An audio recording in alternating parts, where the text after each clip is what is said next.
नमस्कार। कभी सोचा है कि बस एक क्लिक करते ही पूरी दुनिया स्क्रीन पर कैसे आ जाती है?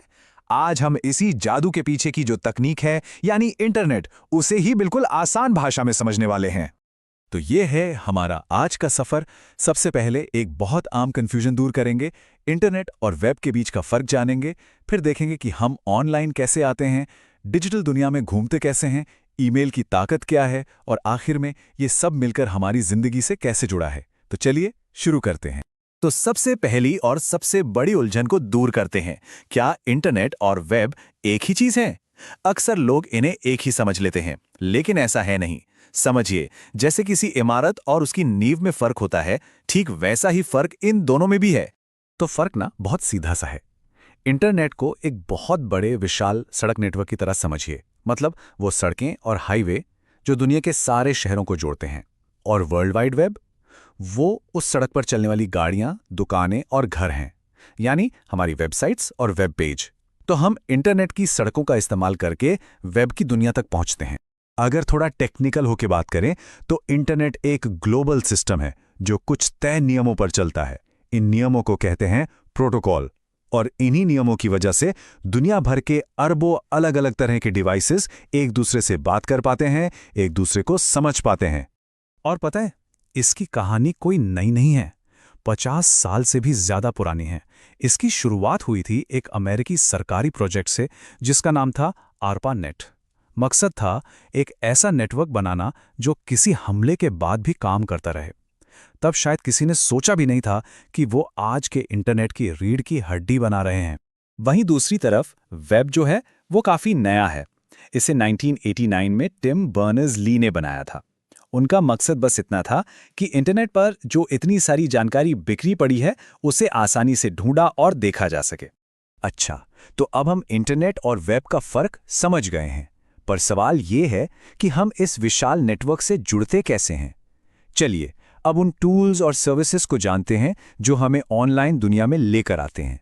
हमारी ऑनलाइन यात्रा की शुरुआत होती है एक आईएसपी से, यानी इंटरनेट सर्विस प्रोवाइडर से। ये वो कंपनी है जो हमारे घर या ऑफिस तक इंटरनेट पहुंचाने का गेटवे यानी दरवाजा बनती है। ये नाम तो हम सबने सुने ही हैं, है ना? जियो, एयरटेल, वोडाफोन आइडिया, बीएसएनएल, यही वो प्रोवाइडर्स हैं जो हमें बड़े ग्लोबल इंटरनेट से जोड़ने के लिए लोकल कनेक्शंस बनाते हैं और उसे मैनेज करते हैं। घर पर यह कनेक्शन अक्सर एक केबल या टेलीफोन लाइन के जरिए आता है। ये केबल एक डिवाइस से जुड़ता है जिसे मॉडेम कहते हैं। मॉडेम का काम बहुत जरूरी है।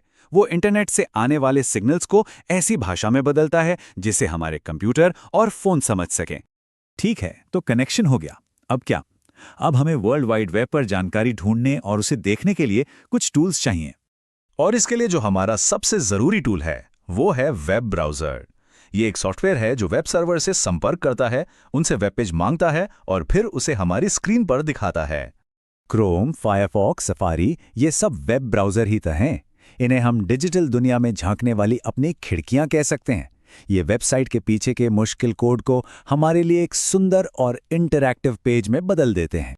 लेकिन किसी भी वेबसाइट तक जाने के लिए ब्राउज़र को एक पता चाहिए होता है। जैसे हमें किसी के घर जाने के लिए पता चाहिए, वैसे ही इसी पते को URL कहते हैं। और जैसा कि यहाँ दिख रहा है, एक URL के कई हिस्से होते हैं।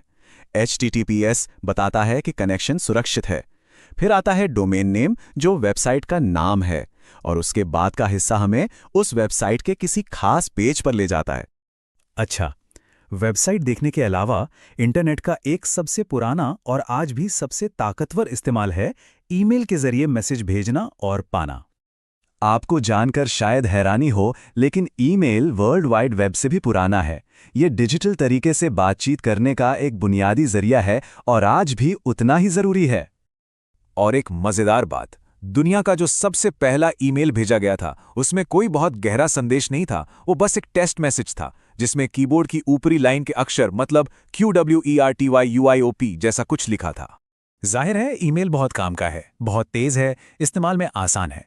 लेकिन इसके कुछ नुकसान भी हैं, जैसे कि इसके जरिए वायरस आ सकते हैं और वो अनचाहे स्पैम मेल्स तो आते ही रहते हैं। हर ईमेल इन्हीं मूल हिस्सों से मिलकर बनता है। भेजने वाले का पता, पाने वाले का पता, एक सब्जेक्ट और फिर मैसेज का मुख्य हिस्सा। इसके अलावा सीसी और बीसीसी का भी ऑप्शन होता है, जिससे एक ही मेल कई लोगों को भेजा जा सकता है। तो चलिए अब इन सभी टुकड़ों को एक साथ जोड़कर देखते हैं और समझते हैं कि ये हमारे रोज के अनुभव में कैसे फिट बैठते हैं। तो हमने देखा कि कैसे इंटरनेट एक नींव की तरह है जिसके ऊपर वेब का कंटेंट बना हुआ है, और ब्राउज़र और ईमेल जैसे टूल्स हमें उस कंटेंट से जुड़ने में मदद करते हैं।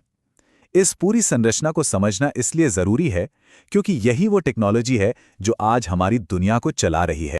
ये सोचना भी कितना कमाल का है कि जो चीज़ एक छोटे से एक्सपेरिमेंट की तरह शुरू हुई थी, वो आज हमारी दुनिया की धड़कन बन चुकी है। तो अब सवाल ये उठता है कि कनेक्शन का अगला दौर कैसा होगा? आने वाले 50 साल में ये हमारी जिंदगी को और कैसे बदलेगा?